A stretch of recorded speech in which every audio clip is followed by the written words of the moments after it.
Semoga kamu cepat mati. Aku sudah punya Maya. Kamu cuma beban sekarang. Bayangkan, saat kau koma, orang yang kau percaya seumur hidupmu duduk di samping ranjangmu. Semua orang mengira ia setia berdoa untukmu. Tapi apa jadinya kalau ternyata yang ia bisikan bukan doa, melainkan harapan agar kau cepat mati. Dan lebih parahnya lagi, ia datang bersama selingkuhannya. Inilah kisah kelam tentang bisikan pengkhianatan di ruang ICU. Sebelum kita masuk ke cerita kali ini, coba absen dulu ya, tulis di kolom komentar. Kalian nonton dari kota mana aja nih? Agar kita tahu cerita ini sudah sampai kemana aja. Dan jangan lupa juga buat like, subscribe, dan aktifkan lonceng notifikasinya, supaya kalian gak ketinggalan kisah seru berikutnya. Oke, kalau sudah, yuk kita mulai ceritanya. Malam itu, langit Jakarta masih basah oleh sisa hujan. Lampu-lampu jalan memantul di aspal hitam, menciptakan cahaya yang berkilau seperti serpihan kaca. Di salah satu rumah sakit besar di pusat kota, koridor panjang berbau antiseptik dipenuhi langkah kaki perawat yang tergesa. Mesin-mesin berdetik, monitor berbunyi pelan, dan suara batuk samar dari ruang-ruang pasien bercampur jadi satu. Di ruang ICU nomor 13, seorang perempuan bernama Laras terbaring tak berdaya. Matanya terpejam rapat, tubuhnya penuh selang. Napasnya teratur hanya karena bantuan mesin. Di samping ranjang itu duduk seorang lelaki bernama Arman. Dari luar, siapapun yang melihatnya pasti mengira ia suami yang sangat setia. Ia duduk berjam-jam tanpa lelah, menggenggam tangan istrinya, menundukkan wajah penuh kesedihan. Para perawat yang lewat sering berbisik satu sama lain. Kasihan ya, istrinya koma, tapi suaminya luar biasa setia. Tidak pernah meninggalkan. Kalau semua suami begini, dunia lebih indah. Kalimat-kalimat itu terdengar di telinga Arman, dan ia hanya tersenyum kecil. Bukan senyum bahagia, melainkan senyum getir, sinis, yang hanya bisa dipahami oleh dirinya sendiri. Arman memang setia-setia duduk di kursi itu setiap hari, tapi bukan setia menjaga cinta. Ia datang bukan dengan hati yang murni, melainkan dengan niat yang busuk. Saat semua orang mengira ia sedang membisikkan doa dan kata-kata penguat di telinga Laras, sesungguhnya yang keluar dari bibirnya adalah racun. Malam itu, ketika semua orang sudah pulang, ketika Ibunda Laras tertidur di kursi ruang tunggu, dan ketika perawat hanya sesekali masuk untuk mengecek monitor, Arman mendekatkan bibirnya ke telinga Laras. Dengan suara pelan, nyaris seperti desahan, ia berkata, "Tidurlah, Laras, jangan bangun lagi. Lebih baik kamu pergi. Hidupku akan lebih ringan tanpamu." Kata-kata itu jatuh bagai belati. Tidak ada orang lain yang mendengar. Hanya dinding putih dan mesin monitor yang menjadi saksi. Arman menutup mata sejenak, merasakan kelegaan aneh setiap kali ia mengucapkan kalimat seperti itu. Seakan ia sedang membuang beban yang menekan dadanya. Ia meremas tangan Laras, bukan untuk memberi kekuatan, tapi untuk menyembunyikan rasa bersalahnya.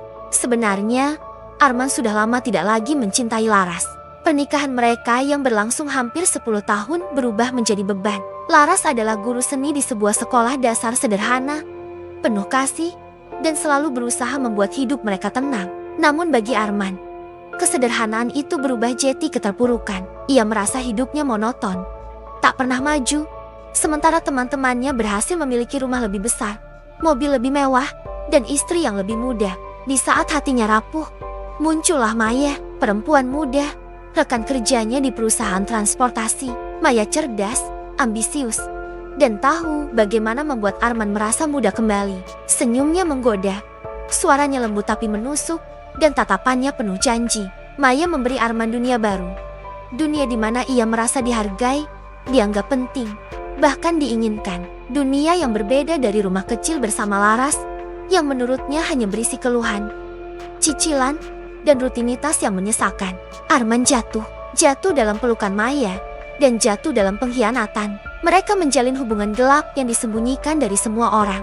Laras tak pernah curiga, karena ia percaya sepenuhnya pada suaminya. Sementara Arman, semakin lama semakin yakin bahwa satu-satunya penghalang kebahagiaannya bersama Maya adalah Laras.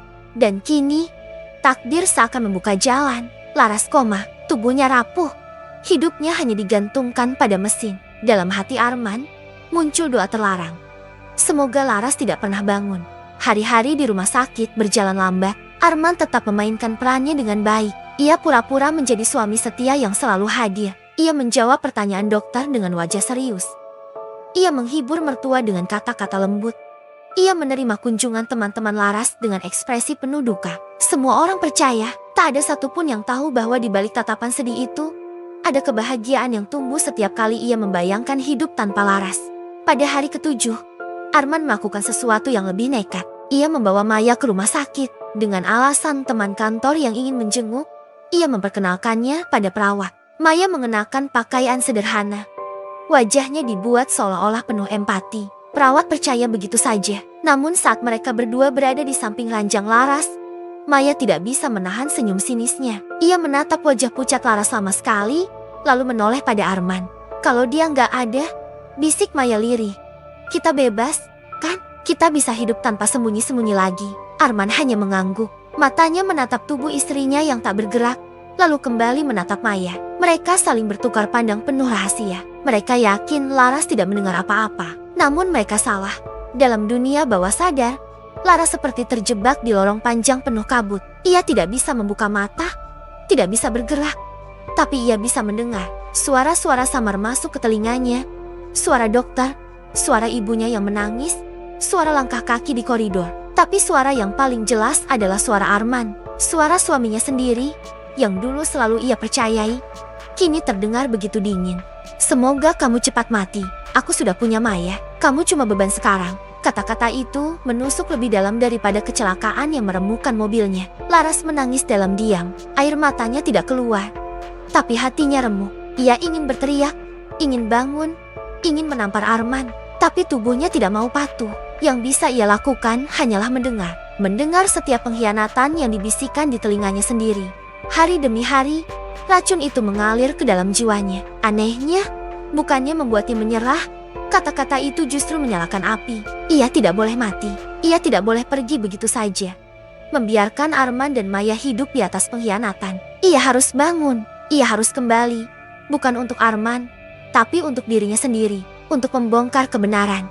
Sementara itu, Arman semakin larut dalam kepalsuan. Di depan orang lain, ia terus memainkan peran suami setia. Ia menangis pura-pura. Ia memeluk mertuanya. Ia berkata, saya yakin Laras akan kuat. Semua orang percaya, hanya Laras yang tahu kenyataannya. Setiap malam, Arman mendekat ke telinganya, dan bukannya membisikkan doa, ia berkata, cepatlah pergi, aku sudah tidak sabar, aku ingin hidupku kembali. Sampai pada suatu hari, sesuatu terjadi. Laras mulai merasakan kekuatan kecil di ujung jarinya. Monitor detak jantungnya menunjukkan grafik yang lebih stabil. Perawat melihat perubahan itu, menganggapnya sebagai perkembangan medis biasa. Tapi bagi Laras, itu adalah tanda. Tubuhnya merespons keinginannya untuk bangun.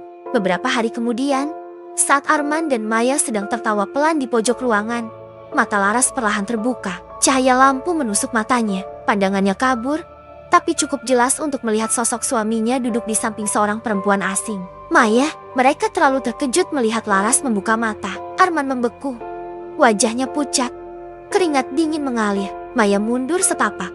Panik. Dunia yang mereka kira sudah aman mendadak runtuh. Mata Laras terbuka perlahan. Cahaya lampu putih di langit-langit menembus penglihatannya yang kabur. Dunia di sekelilingnya tampak seperti bayangan yang goyah, bergerak lambat, tidak jelas. Tapi satu hal pasti, ia melihat sosok Arman duduk terlalu dekat dengan seorang perempuan yang asing.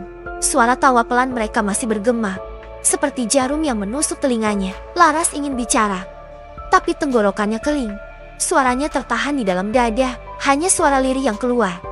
Nyaris tak terdengar. Arman sontak berdiri, wajahnya pucat pasi. Laras, kau sadar? Suaranya bergetar. Bukan karena bahagia, melainkan karena panik. Maya yang ada di sampingnya segera mundur 2 langkah. Wajahnya memucat, jantungnya berdetak kencang. Perawat berlari masuk setelah mendengar alarm monitor berubah irama. Suasana ruangan mendadak kacau. Alhamdulillah, pasien sadar, seru perawat. Ia memanggil dokter jaga, memasang oksigen lebih dekat.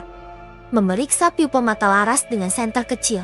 Dokter datang terburu-buru, wajahnya sumringah. Ibu Laras, bisa dengar suara saya? Kedipkan mata kalau bisa mendengar. Laras berusaha, dan kelopaknya bergerak 2 kali. Semua orang bersorak kecil, bersyukur. Ibunda Laras yang sempat tertidur di ruang tunggu dipanggil masuk. Begitu melihat putrinya membuka mata, ia menangis terseduh. meraih tangan Laras. Ya Allah, terima kasih, Laras. Nak, bangun. Nak, ibu di sini, ibu di sini. Tangannya gemetar. Air mata membasahi pipinya. Arman berdiri di belakang, menunduk. Maya sudah menghilang diam-diam sebelum semua orang memperhatikan. Hari itu menjadi kabar besar bagi keluarga. Guru-guru sekolah yang dulu menjenguk pun datang membawa bunga dan buah. Bersorak bahagia. Semua orang memuji Arman. Setia sekali Bapak. Tak sia-sia penjagaan Bapak setiap hari. Doa Bapak terkabul. Bu Laras bangun juga akhirnya. Arman hanya tersenyum kaku. Ia tak bisa berkata apa-apa. Dalam hatinya, justru ada ketakutan besar. Apakah Laras mendengar semua? Hari-hari pemulihan berjalan pelan. Laras tidak langsung bisa bicara dengan jelas. Tubuhnya lemah, mulutnya kaku, suaranya pecah. Tapi matanya tajam. Seolah menyimpan sesuatu. Setiap kali Arman masuk ke kamar rawat, Laras menatapnya lama, tanpa berkedip. Tatapan itu membuat Arman gelisah, seperti ada api kecil yang menyala di balik kelopak mata itu. Perawat menganggap itu wajar. Pasien koma yang lama biasanya butuh waktu menyesuaikan diri. Wajar kalau menatap kosong. Tapi Arman tahu itu bukan tatapan kosong. Itu tatapan seseorang yang ingin bicara, ingin mengatakan sesuatu. Tapi belum bisa. Malam-malam, ketika ruangan sepi, Arman duduk lagi di kursi samping ranjang. Ia mencoba bersikap seperti dulu. Menggenggam tangan Laras, membisikkan kata-kata lembut. Tapi kali ini bibirnya keluh. Ia tak berani lagi berkata semoga cepat mati. Kata-kata itu seperti bumerang yang bisa kembali menghantamnya kapan saja. Jadi ia hanya berbisik, "Kamu akan pulih, sayang. Aku di sini." Kalimat yang terdengar manis, tapi hampa. Di dalam pikirannya, Laras mendengar semuanya. Ia ingat setiap bisikan yang pernah Arman ucapkan saat ia koma. Ingatan itu tidak hilang, justru terpatri jelas. Ia tahu betul suara Arman yang dingin, kalimat Maya yang tajam. Ia tidak lupa satupun, tapi ia memilih diam. Ia tahu tubuhnya masih terlalu lemah untuk konfrontasi. Ia menunggu. Seminggu kemudian, Laras sudah bisa berbicara sepatah dua patah kata. Suaranya pelan, serak, tapi cukup jelas untuk didengar. Dokter menyarankan terapi wicara, fisioterapi ringan, dan makanan cair untuk memulihkan tenaga. Arman selalu ada di sampingnya, atau setidaknya berpura-pura ada. Sesekali ia pergi keluar ruangan untuk menelpon Maya diam-diam. Suatu sore, Laras menoleh pelan ke arah Arman dengan suara lirih. Ia berkata, "Siapa perempuan itu?" Arman terperanjak. "Perempuan? Perempuan mana?" "Sayang," ia mencoba tersenyum, pura-pura tidak mengerti. Waktu itu, suara Laras pelan, hampir hilang. Ia terbatuk, tenggorokannya kering. Arman buru-buru mengambil gelas air dan sedotan, menolongnya minum. "Sudahlah, jangan bicara dulu, masih lemah," katanya menenangkan. Tapi jantungnya berdegup keras. Ia yakin Laras melihat Maya. Malam itu, Arman tak bisa tidur. Ia duduk di kursi, menatap langit-langit. Kepalanya penuh ketakutan. Apakah Laras benar-benar mendengar semua? Apakah ia tahu? Bayangan Maya pun menghantui. Dalam pesan singkat, Maya mendesaknya, "Kapan semua ini selesai? Aku capek nunggu." Arman hanya bisa membalas singkat, "Sabar." Dia masih lemah.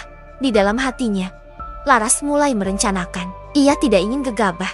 Ia tahu Arman pintar berpula-pula. Semua orang percaya pada kesetiaan Arman. Jadi ia tidak boleh menuduh tanpa bukti.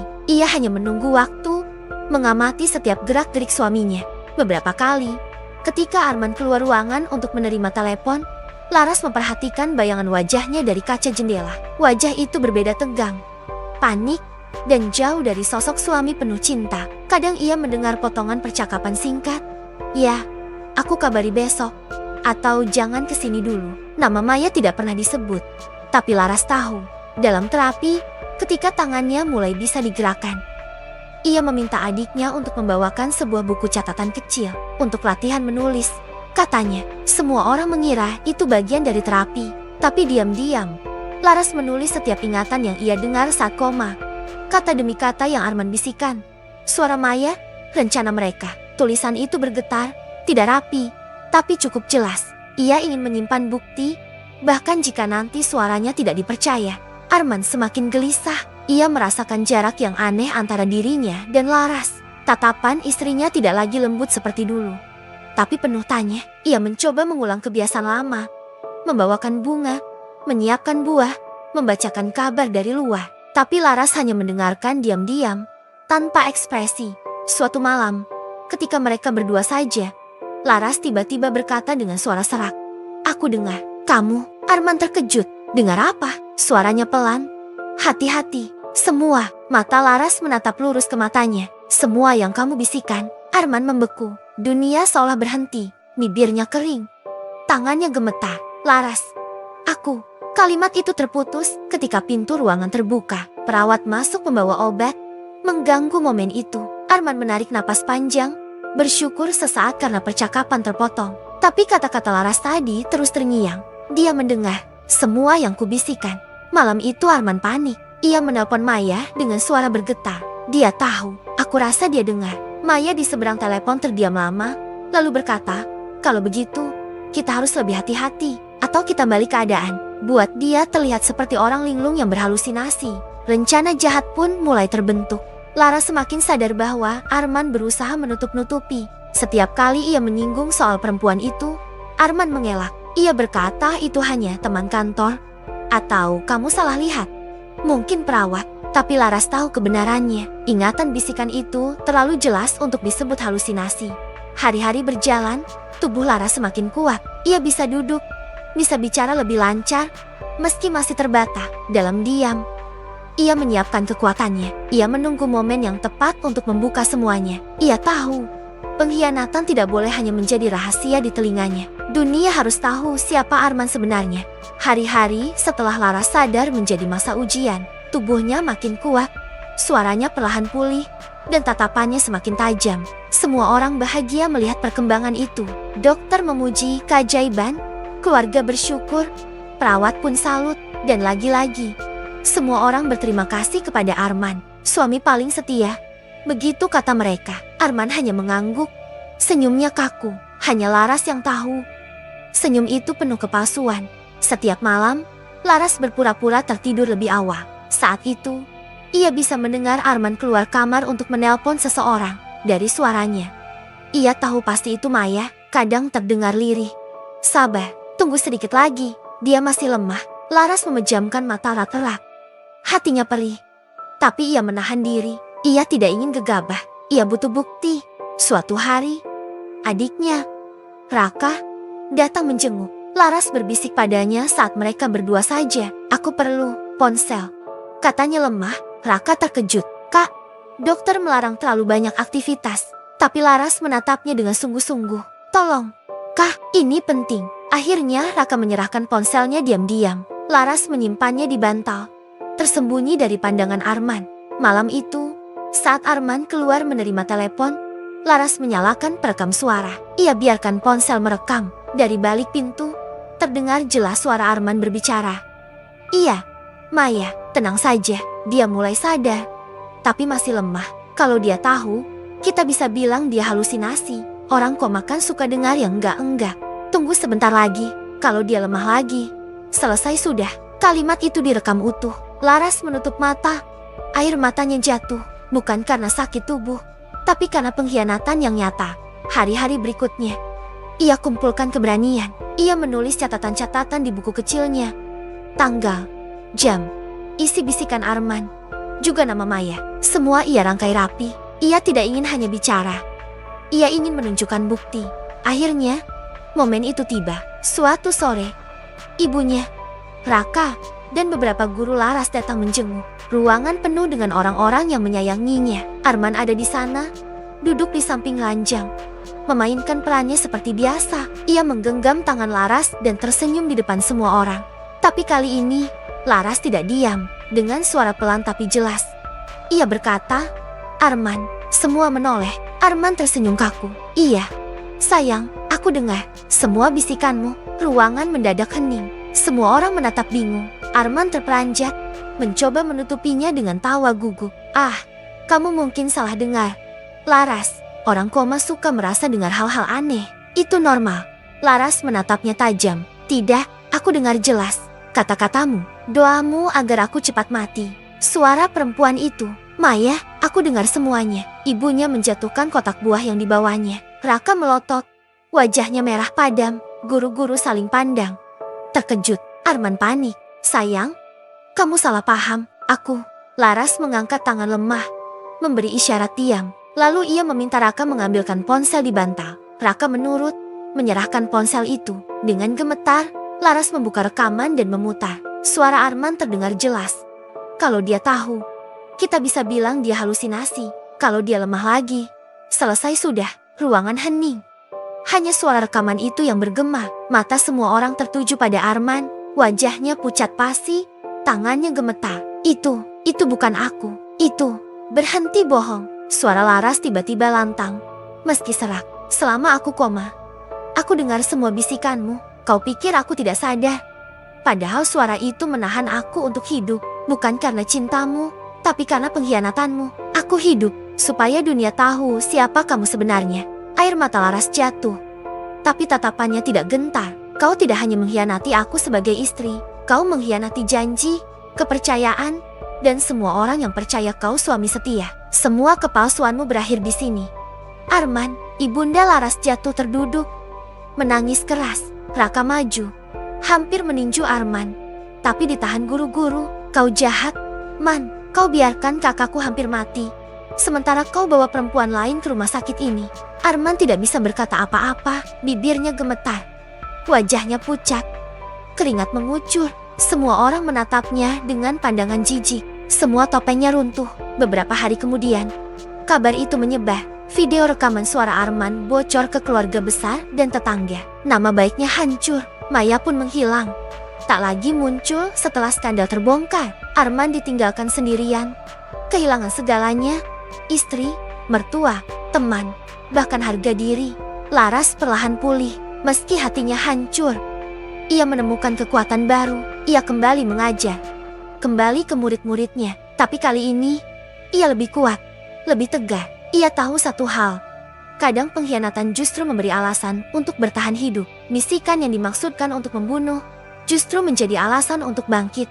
Dan setiap kali ia berdiri di depan kelas, Laras berkata pada murid-muridnya, kalau kalian sayang seseorang, jangan biarkan hanya tersimpan. Ucapkan, karena kata-kata bisa jadi doa, tapi hati-hati juga.